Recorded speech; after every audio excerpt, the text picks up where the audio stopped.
They're valuable, they're easy to steal, and they're located right here underneath your vehicle. This month, Sheriff Kevin Rambosk is addressing a nationwide problem, catalytic converter thefts. That's why Sheriff Rambosk wants to help you protect the catalytic converter underneath your vehicle. These catalytic converters are packed full of precious metals.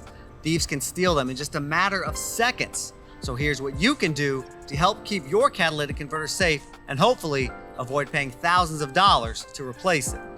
Park in well-lit and well-traveled areas. Back your vehicle up against a wall or another structure. If you have a vibration sensor car alarm, make sure it's activated. Consider purchasing a specialty lock or mount that secures the catalytic converter to your vehicle. Etch a name or a number on your converter so that if it's stolen, it's easier to identify. You can also mark your converter with high temperature paint to better identify it. If you see any suspicious activity, whether around your vehicle or others, report it immediately by dialing 911.